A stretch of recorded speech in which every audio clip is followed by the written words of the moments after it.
Hello and welcome to the February 2025 ENSO seminar.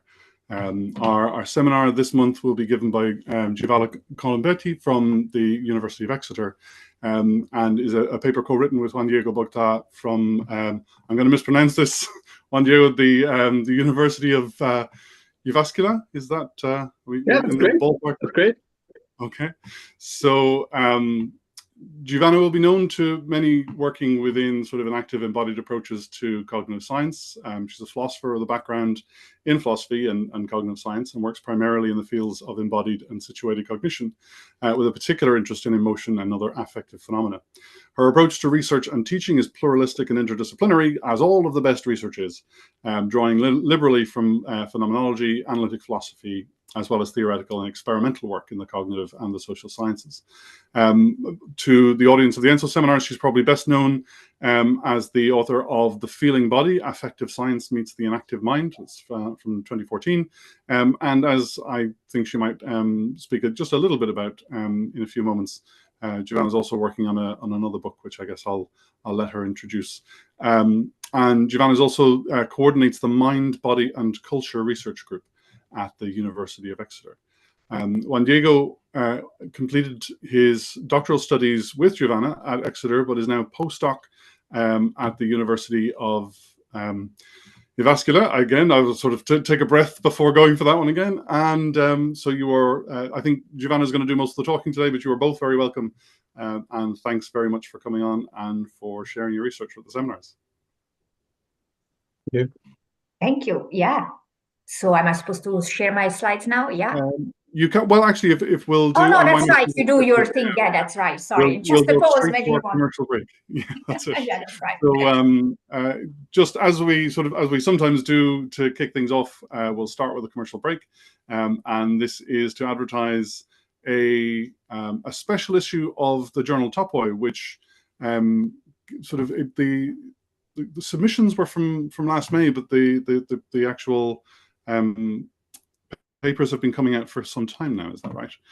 So this is a special issue on scaffolding bad, varieties of situated cognitive harms, looking at the various ways in which situated cognition transforms our sense of what is good or bad in particular, and the ethical obligations that come along with that. I think it's a really nice addition to the transformation of contemporary ethics in order to take account of embodied and embedded cognitive science in a way that I think a lot of the traditional approaches within philosophy have not really suit, given the sort of the strong emphases on closed individualized agencies. So it's well worth it. There's a sort of a wonderful collection of papers there examining distributed cognition, situatedness, embedded cognition, and so on, and the ethical implications thereof.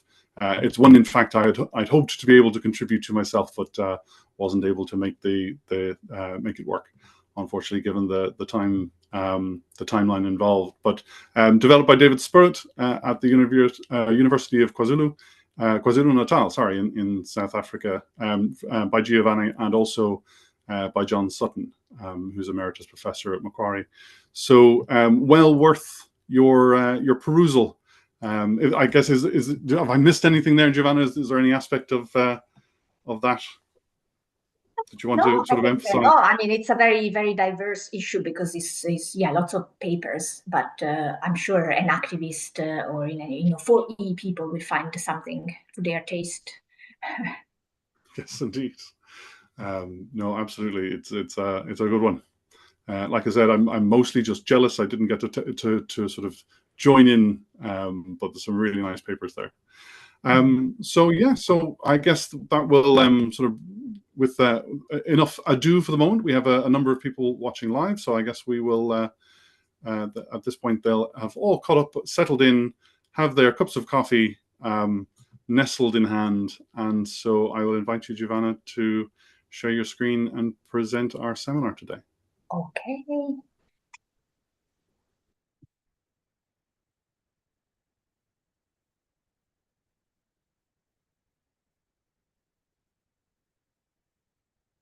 Okay, can you see it? All perfect.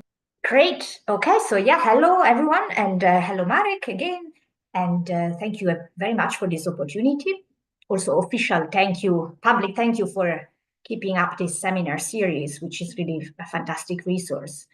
And I will definitely use it much more since I was reminded of it through this participation. Okay, great. So here is the title of my talk. So I'm just trying to cover. Okay, yeah. Title of my talk, the paper with Juan Diego. I crossed out projection just because I don't think I will have time to talk about it. Set my timer here. And I decided to present some ideas from a paper that is already published. It was published a few months ago in another special issue by Topoi. Topoi is not paying me to advertise all these special issues, but it so happened that I think just before our special issue on scaffolding bed, Marco Fasoli, Richard Hiersming, and Julia Pireda had this issue on affectivity and technology, and we contributed with this paper. And I'm usually quite happy to talk about work in progress and present it, but because I know this is going on YouTube, I kind of fear that, if I change my mind, then I cannot change the YouTube video. So I chose to present some published work. I hope that's okay. Right, so yeah, the title is The Tacitly Situated Self from Narration to Sedimentation and Projection. And here is a bit of the famous shameless self-advertising that one tends to do in talks. Yes, I am writing what I hope will be my second book. And the paper that we wrote with Juan Diego has been for me a step in this process. It's been a quite long process so far. It's been several years. Then I'm working on a book on material affective self-scaffolding, which is a pretty ugly phrase. It's very convoluted. I can see that I haven't been able to come up with something better. But the phrase is convoluted, but what it refers to is very commonplace. It's the activity of using, manipulating the material world, and by this I mean objects, spaces, built environments, to influence one's own affective states. Of course, we also use the world and other people to influence the affective states of others as well. But to delimit what is otherwise already a very large topic, this is what I've been focusing on. So self-scaffolding, doing things to the world so that we shape and structure something about us, in particular our affective states. And by affective states here, I mean emotions, so happiness, fear, sadness, envy, moods, feeling depressed or anxious, energized, optimistic, motivational states. I'm not going to try to define what these are. I just assume that you have a pre-theoretic understanding, or maybe even a very sophisticated theoretical understanding on it. But in any case, we all know what they are through having them and feeling them. And the very notion of affective scaffolding builds on a previous paper I wrote with my colleague Joel Kruger, actually almost, 10 years ago. It was published in Philosophical Psychology, that itself built on work by Griffiths and Scarantino, the idea of scaffolded emotion. And this notion has been quite, seems to have received interest. And so the idea is that with the book, I will explore this phenomenon in a lot of detail, focusing on material things. Because of course, other people, language, institutions also scaffold our affective states. But my focus in this book is about stuff. And just if you have never encountered the notion of affective scaffolding, and this is just some examples, if I take a hot bath to relax, I'm relying on certain qualities of the environment, material properties, sensory properties to relax. We might use psychoactive substances to feel more relaxed or more awake, more alert, or we create atmospheres, say a romantic atmosphere in our living room through texture, lights, scents. We play musical instruments to express and experience a variety of complex feelings. We may dress up in an elegant way, which projects an image of power and also makes us feel more confident, and so on and so forth. And I'm sure you have your own favorite practice of affective self-scaffolding. Anyway, so that's the general topic. And now back to the paper now. So this is what I'm going to be talking about. Briefly, the paper is divided into two parts. Well, the presentation is divided into parts. First, I'm going to very briefly present some recent accounts, mainly from analytic philosophy, of the self as situated, pointing out that these accounts assume a narrative conception of the self.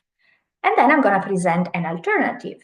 I'm going to talk about the self being non-narratively and tacitly or pre-reflectively situated, which is really a view that you already find in phenomenology. For this talk, I will focus primarily on the past, so how the self is situated, well, yeah, in the present, but also how it keeps a sense of itself in the past or a connection to its past. But of course, one could also talk about the future. One could talk about, say, other people. These are all actually thoughts that I'm, Juan Diego and I together also going to develop. Anyway, so the focus is going to be on the past. Right, so first then about these recent accounts, really very briefly, but in the last 10 years or so, mainly in analytic philosophy, some have argued that we are situated selves. And by this, what they mean is that the environment deeply influences and possibly even constitutes the self. So these are, on the screen, you have the key references. I have a list of references at the end of the presentation as well. Now, to be fair, in these papers, you find slightly different formulations of this idea. So some authors make the radical claim that the self extends into the environment, so is literally constituted by parts of the environments. Others talk about just the self being situated, scaffolded. Others seem to be happy to use all these terms interchangeably. So for present purposes, I don't think that matters. It just makes it a bit difficult to kind of review all these views and present them as supporting one particular claim. And also these papers are they're about the self, but sometimes the term self is used interchangeably with identity. So that's also something to keep in mind. They might not mean the same thing. That's something I've been thinking a lot as well. But anyway, in spite of these differences, it is possible to extrapolate a few common claims that they all share. One, these accounts all assume more or less explicitly a narrative conception of the self, meaning a view whereby the self comes to be is achieved through some form of narrative about oneself. And by narrative here, I mean something like a story about oneself. Of course, we can discuss what a narrative is. There are many different accounts, and not all of them are explicit about what exactly a narrative is, but we take it as being something like a story one tells. And the focus of these accounts is primarily on the role of autobiographical memory.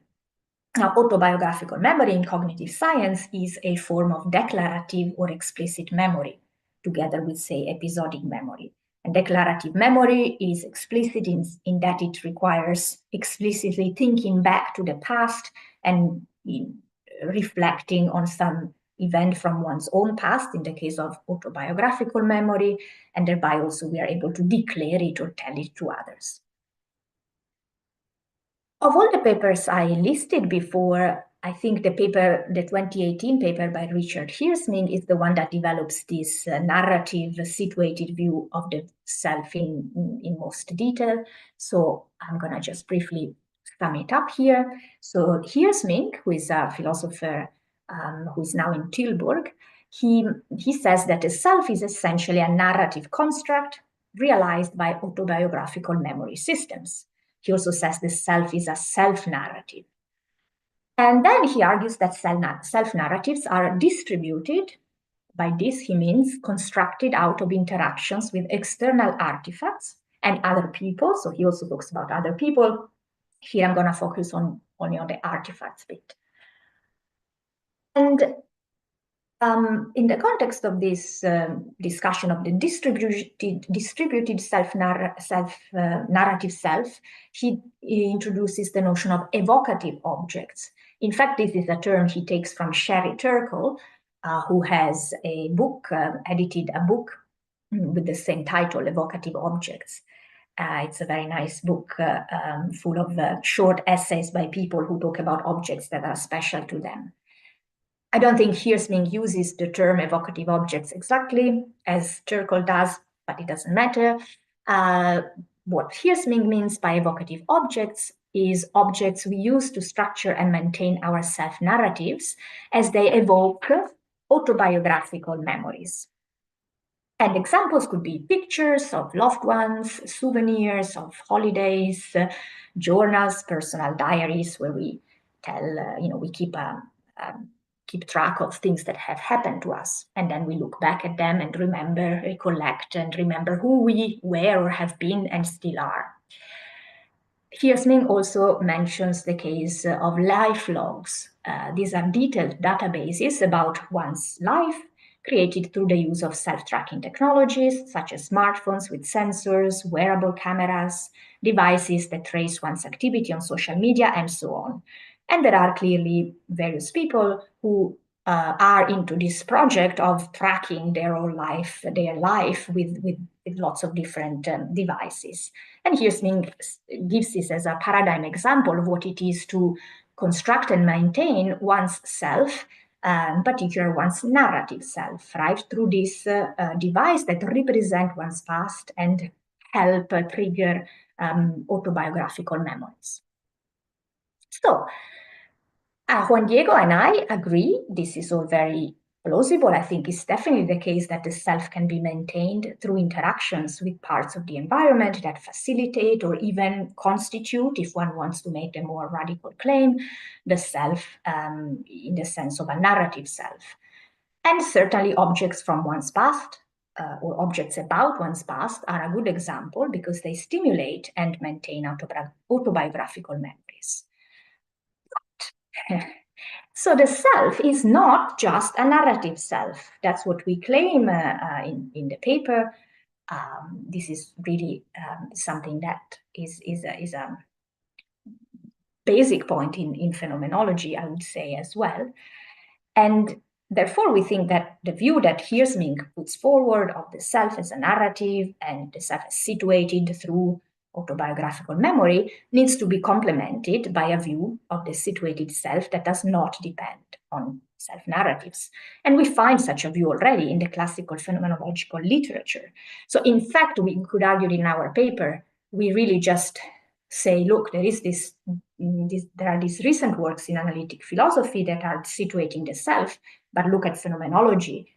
We already find a view of the self as situated, which, however, situates the self in quite a different way that does not make reference to narratives. Key concepts in this literature are the ones we find in Husserl, particularly Merleau-Ponty of sedimentation, and that relates in particular to the past, but also projection, a term from Heidegger, and there are other terms as well that are relevant here. So now I'm going to say more about this alternative view, right? This view that is alternative to the narrative conception. So the self as tacitly situated. The first step in the argument is just to point out that sense of self does not require a self-narrative. The notion of an embodied selfhood points to a basic sense of being an embodied being an I can, as Husserl and Merleau-Ponty say it. And the second step is then to point out that memory is not only declarative / autobiographical. And here I'm thinking of the concept of body memory. In contemporary times, Thomas Fuchs has written extensively about body memory, but of course he himself refers to more classical phenomenological authors. And what does body memory refer to? Well, briefly, is the idea that the body somehow contains its past within it.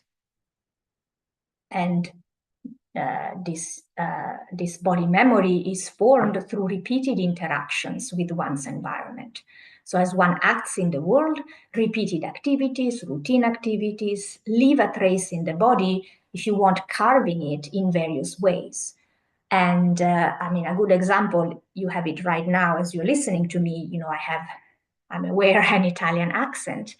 And it is a form of body memory, because obviously in my formative years, I was exposed to Italian language. I learned to speak Italian, so my whole linguistic the system that produces the phonemes has been shaped in a certain way, so that this is how I pronounce the R's and the vowels, right? So the way I speak is a manifestation of how the body holds into itself its past activities. So body memory does not involve explicit recollection. As I'm speaking now, I am not explicitly recalling what it is to pronounce vowels in a certain way. I just do it. So body memory is a tacit form of memory. And third, body memory is not just body memory, but it is body in the world memory, because of course the bodily self does not float in a vacuum, but it's in the world. And so we, again, trying to clarify what body memory is, we should say that the embodied self carries within itself its past dealings with the world. And this is something Fuchs discusses, but it's something that, of course, we find extensively discussed already in Merleau-Ponty, for one. And this is through Merleau-Ponty's discussion of what in English is called incorporation, Merleau-Ponty's term sedimentation. The idea here is that the relations we have to the world sediment into our body, therefore also allowing new and different ways of interacting in the world. But we are constantly taking in ways of doing things in the world, and they leave a trace in us. That's very much the notion of body memory, which is closely linked with incorporation, taking things into the body, sedimentation, habituation, etc. Merleau-Ponty gives many examples, but one relevant here is when he talks about his apartment, his familiar apartment, and he says when he goes to his apartment, he knows where the living room, the bathroom are, and he knows it tacitly, implicitly. And the way he puts it is that he has the distances and directions of his apartment in his legs and hands. Or he also talks famously, he has the example of the expert organ player who has incorporated the relationship to the instrument. And of course, that happens with all sorts of other experts, right? They incorporate relations to the environment so that we can then do things with tools, artifacts, aspects of the world without reflecting about it. So this is all still part of this idea of body memory, but very much also emphasizes the situatedness of the body memory. And Thomas Fuchs has written a lot on body memory, and he distinguishes different forms of body memory. And for us, particularly relevant was the one he calls situational body memory, which is memory, as he defines it, for the body in context.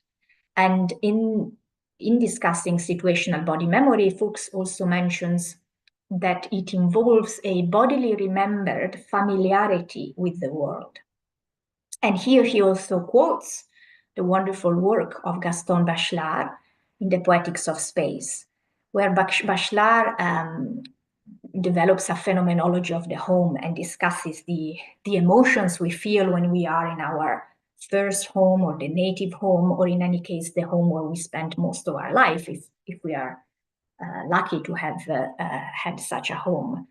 And Bachelard is in fact aware that he's focusing on the positive, because of course, talking about scaffolding bed, unfortunately, we can also have negative experiences in the home. But here is in the context of a positive view.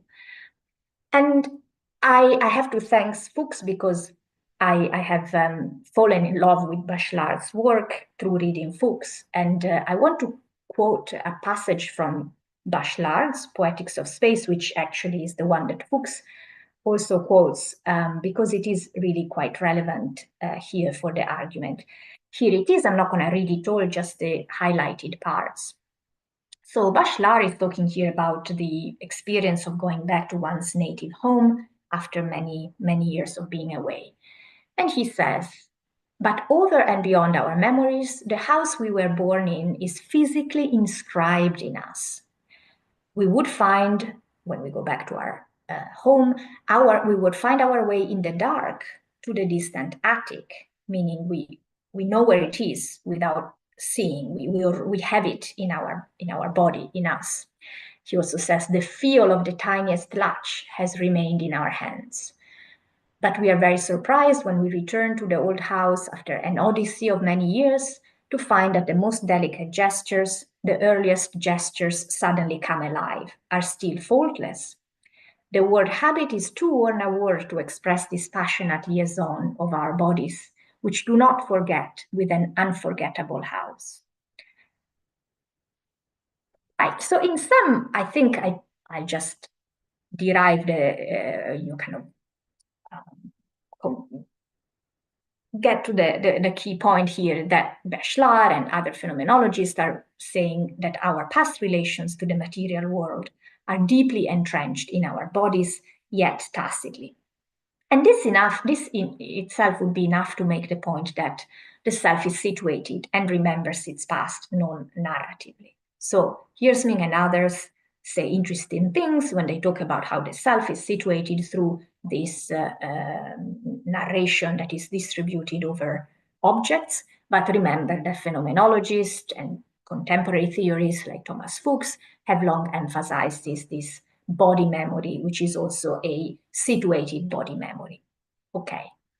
But I want to conclude, however, by also flagging these affective elements, which is so evident in Bachelard. And this is where I'm still thinking about this. With Juan Diego, we are planning to develop the thoughts here in the paper. It's mentioned, but not developed as much as perhaps as it should. But anyway, in Bachelard, as I hope you have seen, even just with that short passage, the affective dimension of body memory is very evident. So Bachelard is talking about the house of the past, not just as a house that I remember in sensory motor terms. This you find more in Merleau-Ponty when he talks about his apartment and how he has the directions and distances in his legs. He seems to be talking primarily about this is a sensory motor skill. My body knows where things are and how to get there. Is the I can, the sensory motor I can or body schema. But Bachelard is talking about the passionate liaison. I love that expression with the home, the first home. And in fact, he explicitly talks in the rest of the book about experiences of familiarity, comfort, refuge, repose in being in one's own home and also in other contexts. And so that's, I think, a really interesting experience. And I think it's quite connected to something I've been thinking about in the context of this book I'm trying to write about what it is to feel that objects and spaces are part of oneself. And obviously this has to do somehow with affectivity, right?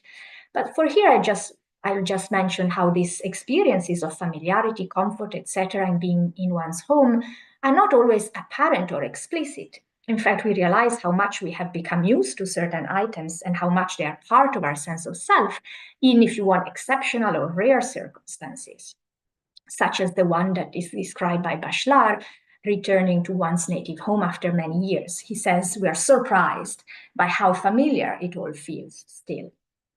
I want to mention one other example that maybe some of you, or maybe all of you, will be very familiar with, or I don't know if you agree with this description, but it has happened to me certainly various times of going to some other place, maybe even moving there for a few months. It all feels quite unknown, unfamiliar, all by myself. I don't know anyone there yet. It's a bit alienating. And here I am with my suitcase. I open my suitcase, and this is not my suitcase on the slide, by the way. But when I open my suitcase, it's very different. I see my clothes, my objects, my books. And it feels so comforting, so familiar, so like suddenly things are okay again, or there is a connection with the objects in the suitcase that somehow have to do with the sense of being complete, being yourself. And when I look at this picture on the screen of a suitcase that is not mine, that doesn't feel at all like that. So there is something about this body memory that has to do also with affectivity and the sense of identity, perhaps. Maybe we can discuss this later. Okay, so this is the summarizing slide from the whole talk. So in sum then, what we argue in the paper is that the self is situated, not just in the sense of being a self-narrative, distributed over autobiographical objects that trigger explicit memories about oneself, mainly one's past. The self, we have argued, but really just by drawing what other phenomenologists have said, is also tacitly situated. It carries within itself, that's an expression we use in the paper, Merleau-Ponty already uses it. It carries within itself past interactions with the environment, about which it does not think or reflect, and which it does not narrate. And then the third point is the one that is something that we make in the paper, but I think it's something we need to think a bit more, and is the more novel point, perhaps. This incorporation slash sedimentation comes with a tacit sense of familiarity, which comes to our attention only in certain circumstances, and really points to this affective dimension of the situated, the tacitly situated self. Okay, and that's the end. Thank you. This is the list of references. Well, just some, of course, in the original paper. You have many more. Thank you. Superb. That's wonderful, Giovanna. Thank you very much. Should I stop sharing? Yeah. That is fantastic. Thank you. There's a sort of lovely exploration of ideas there, and sort of a nice sort of picking up. And I don't know, it doesn't matter how long I've been at it. Every time I sort of reflect more about the interrelationship between ourselves and our worlds, even just the things in our worlds, as being much more intimate than it's ever given credit for, is always, as I said, essentially we've been at this for decades at this point, but it still feels time well spent and insight still to be drawn. So lovely to see some of that unpacked here. So Juan Diego is obviously with us as well. And if there's anything at any point that you'd like to add, Juan Diego, please do feel free to just to jump in and to add anything or to respond to any comments either. And for those watching live, I'll be sort of keeping an eye on the chat from the live stream, so I will feed relevant comments into the discussion as we progress from this point forward as well. So I guess one of the things that I would like to pick up on first, sort of going back to the almost sort of taking the, well, I'll start taking the talk chronologically, but no doubt we'll immediately get tangential or run off on tangents. But what I'm curious about is, I think you've been relatively gentle with the narrative account of self from Wilson and Heersmink and Candiotto and others. And obviously the narrative self has been around in various forms for quite some time. So what insofar as the tacit situatedness really forms such a deep and thoroughgoing bedrock for any self, and then as a result any sense of self, is there more of a critical perspective on their narrative self than you've almost sort of deliberately avoided any kind of sort of engagement or conflict or criticism in order to get to the issue of the tacit self. But I guess, do you see this as having a sort of or leaving you with a critical perspective about that the narrative story? Yeah, thanks. Yeah, in fact, so it's interesting because in the paper you're right, and in the presentation too, we just presented two views as complementary. So, here is what Heersmink says and others to talk about narrative self. Yes, but there is also this other part. And one thing that I think, I cannot speak for Juan Diego here, so I don't want to impose any view on him, but I think I agree with those who have argued that the situated self is a conditional possibility of the narrative self. Fuchs has a beautiful argument where he says, if we don't have he calls it a primordial affective self-affectedness. The stories we tell about ourselves, we're not going to feel as if they are ours. And he has this nice example of schizophrenics who still have autobiographical memory, but have a sense of the self as highly disrupted. So he argues, that this is a case in which the autobiographical self seems to be there, or some capacity for autobiography exists, but there is no sense that the stories one tells are one's own.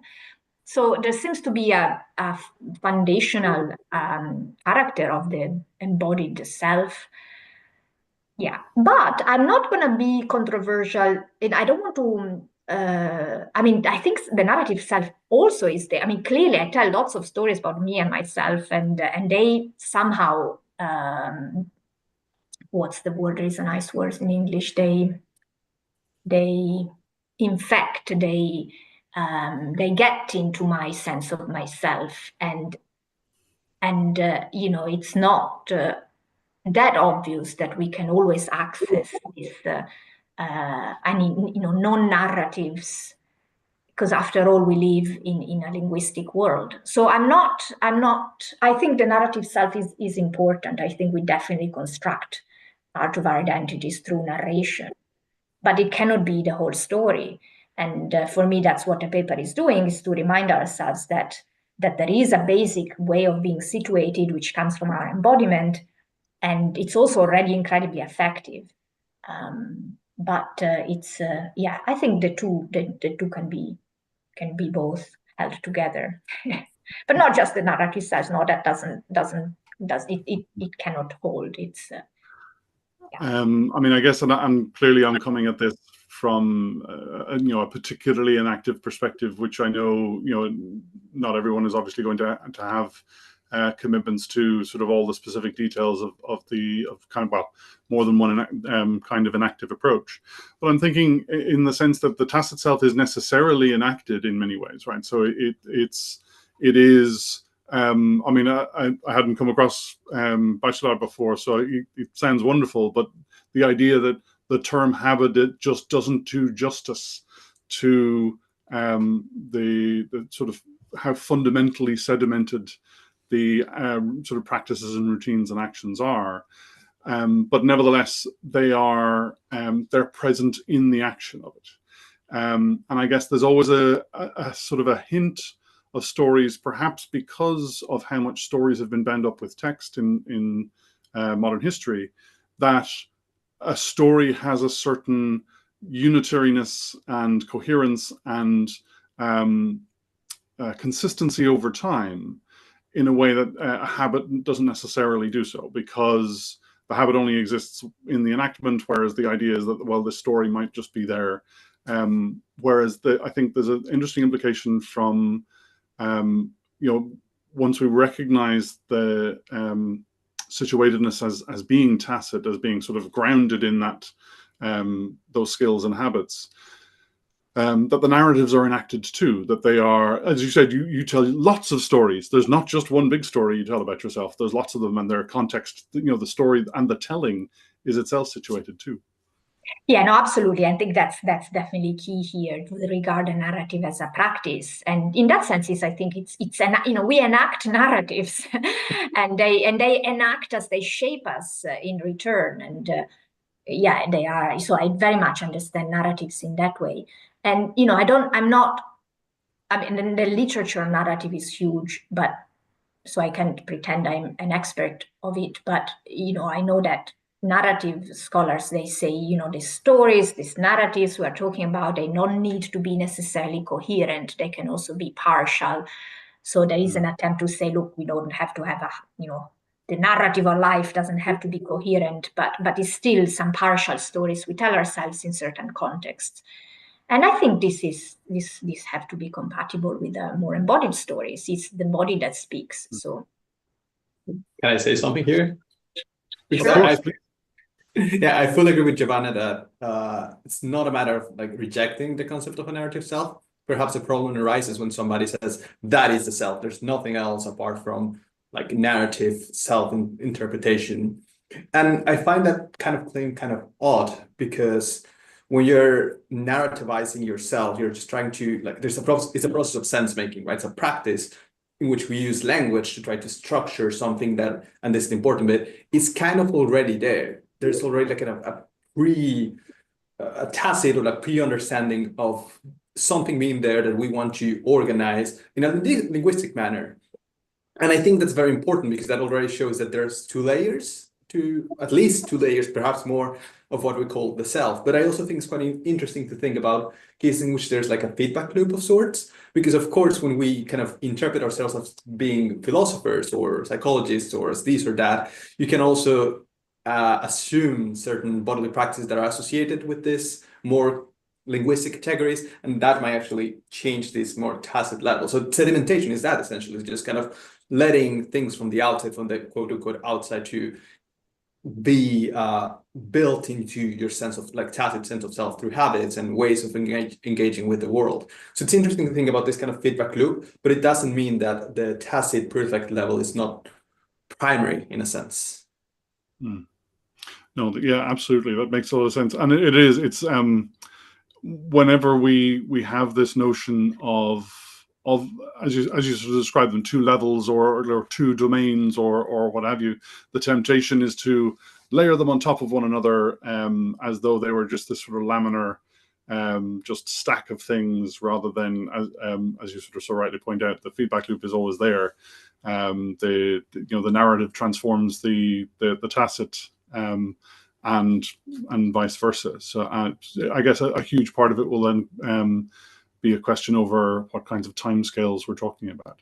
There'll never be one canonical autobiography, but there'll be lots of them built up over time, and just say Juan Diego, the autobiography is likely to change what things we do from moment to moment and from day to day. And the practice of like making sense of yourself for narrative is also deeply contextual. Like the kind of story you would tell depends on who you're talking to or the kind of situation you're engaging with. So it's also quite interesting to see how malleable it is, this practice, I mean. Yeah. And I guess that that's something that sort of struck me as well. I have sort of several notes scribbled about the multiplicity, and I guess we've already addressed it in the sense that we tell these lots of stories.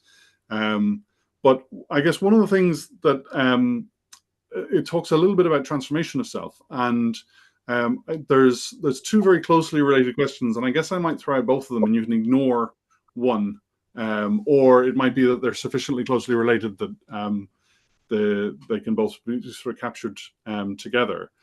And that is, so when we think about the transformation of self over time, some of that comes from obviously the change in ourselves, but some of it will come from the change in the world too. And so you mentioned, Giovanna, the coming home and everything being as it was, and all of the smallest gestures still being valid. But of course, there is also the very famous phrase, "You can never go home," which is a similarly deeply effective claim. And I guess the converse to the familiarity is alienation. And so there are times, when I go home to my family home, my bedroom was redecorated and the furniture's changed, and I go into my room and it's just not my room anymore. So it's there are sort of ways in which the habits I had are now phantom. I reach to complete an action and the world isn't there to meet me where I expect it to be. So the two aspects of this that I guess, when I said there's sort of two questions wrapped in one. One is obviously just around that issue around the house and the transformation of the world, which isn't there to meet us. But of course, the I can that is central to the phenomenological tacit self can also become the I can no longer for a number of different reasons. So sometimes it's because my mother has changed the doors, so there are entirely new doors in the house, and the old door handles just don't work the same, or the new door handles don't work the same. And some of them it's because I've been injured, or perhaps because I'm aging. And so I become alienated from my own habits because of transformations in me, and therefore there's an I can no longer experience, which is really quite crucial to our effective engagement in the environment with which we are, tacitly one. And I guess, is there a how should we best approach, or is there any particular aspect of that we need to sort of flag and explore? Perhaps starting with the question of the changing home. Does it tell us anything beyond, oh yeah, that's true too? Yeah, no, absolutely. Yeah, I mean, I don't, because I'm thinking I've had, I had actually similar experience, quite dramatic experience with my home, where my father remarried, and then I went back home and my room wasn't there anymore. No one had told me.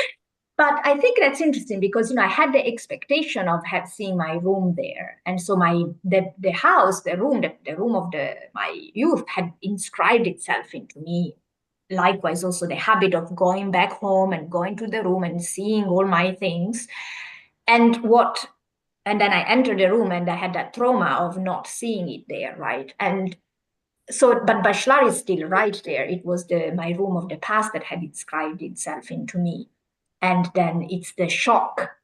The shock is again a manifestation of how attached I had become to that and how attached I had become to my expectation.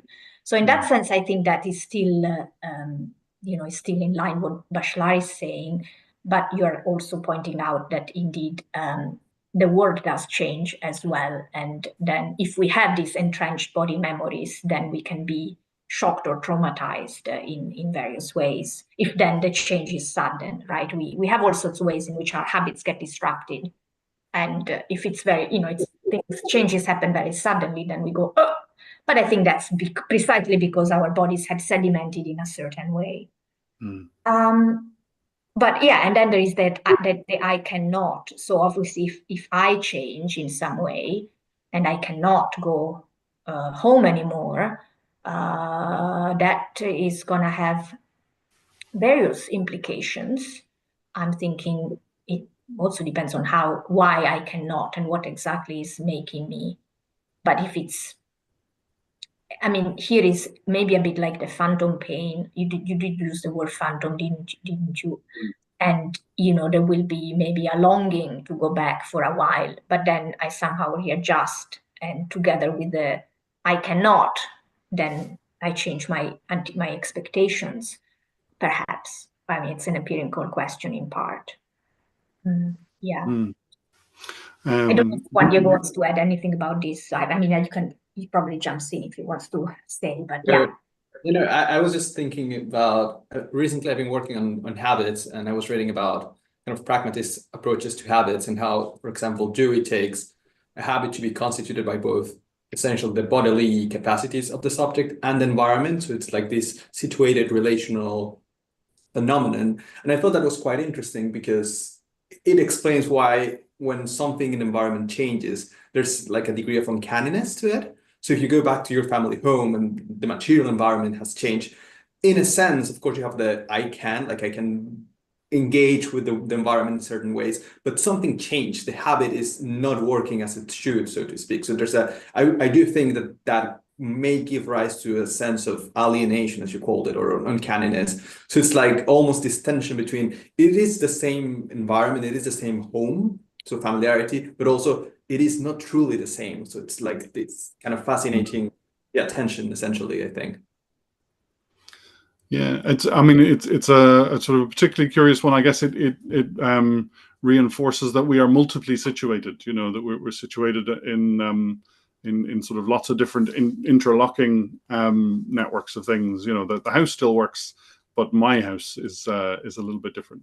And that notion of the I can't actually obviously is a tacit or implicit reference to Iris Marion Young's sort of famous paper in Throwing Like a Girl, in which she sort of addresses that converse aspect of the notion of self. And in the chat here, Shay Welsh has thrown in a question as to how these ideas might engage with the feminist literature around these kinds of ideas. So she gives, now this is a very specific example, I don't know to what extent you might have come across or engaged with this before, but Susan Breeson's article from the 90s, Outliving Oneself. So it's a chapter has 3 different sections in which they address narrative, episodic, and relational selves, and adds embodied self via body memory towards the end. But I guess obviously that's a very specific reference. You may or may not have come across it, but is there any particular aspect of the feminist work in this area, in the phenomenological literature, for example, that you think is it's sort of particularly relevant or to be engaged with on this one? I'm sure there is, and I have I've engaged with Young's work for sure. I know that people refer to also her works on clothes because it's. But right now I can't even just like you absolutely that fits it. I need to think about it. So no, and I mean I know there is work on the home. From a feminist perspective, but I don't have anything that jumps to mind immediately about the particular question, but something, I mean, there are clearly so many connections now that we are discovering now more, it's more becoming very, very common to make explicit links with the feminist tradition. So I suspect there is something really relevant out there, but right now I don't know what to say. There's a paper by Iris Marion Young called House and Home Feminist Variations on a Theme. And I think that's very relevant because, I mean, it's been a while since I've read that paper, but that might actually be one of her first papers that kind of ignited my interest in the sense of familiarity. And she talks about how, the home is this place that, like, from a feminist perspective, and feminist criticisms is like this place that is constructed by men, essentially, and the woman is just there. But she tries to bring a more productive aspect, like of preservation of the home and kind of preservation of the homely environment. And I'm not saying much, I'm just kind of, I guess, rambling on, but I think there's a connection in there. And I remember that she actually brings in Heidegger and Merleau-Ponty and how there's an important aspect of our bodily relations to the world and to the environment, how we not only kind of construct, or like, I guess it's similar to niche construction, but also like essentially preserve an atmosphere, almost an affective atmosphere. But yeah, it's, I guess, something to explore. Well, yeah, I mean, actually, and that leads nicely into another question coming in from the chat here from my online graveyard. And I think links, Giovanna, with that whole issue of externally, affective self-scaffolding using the material environment. So in this case, not necessarily just using the material environment, but using the technologies of narrative practice. So the comment here is, these days I find myself using narrative as a way of tacitly breaking the way I'm sedimented. It's a project, in a sense, using narrative self to change the tacit self. So I think that getting very much directly back to what you were saying earlier, Juan Diego. And in this process, I've conceived the self as something completely separate from both the narrative as well as the tacit self. The self as creator, as it were. I guess there's almost a reflective aspect of that, which it's almost, I guess, in the sense, and this might link, is so a nice opportunity for you to throw out a couple of connections to the part of the paper you didn't get to talk about, this idea of, well, let's construct a self that doesn't exist yet. So if the narrative, if autobiographical self is, or the narrative self is mostly about the past, and the tacit self is this kind of dark matter that we're embedded in and must work within, there is a self of wish to be, want to be, working towards that you haven't had a chance to talk about. And I guess we don't have a huge amount of time left, but if you have a couple of things that you'd particularly like to say on that front, this would be a really good time. Yeah, okay, then, but very briefly, yeah, the paper does address also this question of the future, because obviously, who am I when I ask myself that question reflectively, but also the implicit sense of who am I has to do with the past, but also with the future, also with other people, for example, but not much time to talk about that now. But yeah, the sense of the future. And so clearly we tell stories about who we want to be. And I think if I understood correctly, the question in the chat or the comment, it's also pointing out to how we explain, we speak out loud often things to guide ourselves, to motivate ourselves. And that has to do with this, future direction. But again, there is an implicit element here, because as Heidegger, for one, has argued, we understand ourselves implicitly as projected towards the futures.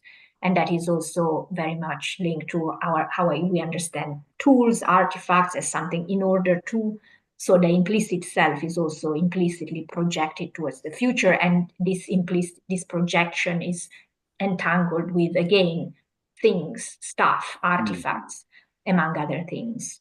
But yeah, it sounds like the question is about the use of language and storytelling to motivate oneself, if I understood correctly, which I would say again is definitely there. And I like this idea of how the narrative self can shape so it becomes a habit. You tell yourself things and then it becomes a habit, and then maybe it becomes inner speech, and maybe it's not inner speech anymore. It's just finally the thing you do. There's also, and like, again, from a Heidegger perspective, there's the concept of authenticity, right? So it's almost like this like you sit down and reflect upon yourself and kind of realize, hey, I have a lot of possibilities. I can do this or that, and essentially just kind of get a hold of your own existence and possibilities. And we can do that. Sometimes we do very explicitly. We don't want to deny that, I think, or at least I don't want to deny that. I don't know about Giovanna. But I was also thinking, going back to this idea that habits are constituted by both the environment and the subject. When something is missing, so to speak, in the environment, I do think that also motivates us to engage in different ways with the environment, to change ourselves, so to speak. And that's actually very similar to how somebody from sociology and from the tradition of Bourdieu might explain like social change. When the social milieu changes, like the habitus kind of motivates ways of changing that social milieu. So there's a creativity that doesn't have to be kind of separated or isolated from the habits that kind of tacitly constitutes ourselves. That's also important to consider. Absolutely. No, that's great. So I'm very aware that we're very close to the end. So I'll just I guess we'll take a quick moment. If there's any final comments or points that either of you would like to make, please feel free to do so. But failing that, I will say thank you very much. It's been a wonderful conversation. The paper is a delight, and I'm very much looking forward to. So if we want to talk about projecting towards the future, there's a book in the future that's we're very much looking forward to seeing more from. So please do keep us updated on that, Giovanna. Yeah, fingers crossed. Some point. No pressure now. Now you've said it out loud. You've said it in public. You have to follow through. That's exactly the story I tell myself and others to motivate myself. I have to finish. Absolutely. Well, we fully believe in your capacity to do so, and certainly look forward to it. So thank you very much to both of you for coming in, and thanks to those of you on the live stream for the comments and questions in the chat. And hopefully we will see you next month for another ENSEL seminar. Thank you so much, Marek, and thanks to the questions. It's uncanny not to see anything, but knowing that there's someone out there who is asking questions and watching. So thank you. Thank you very much.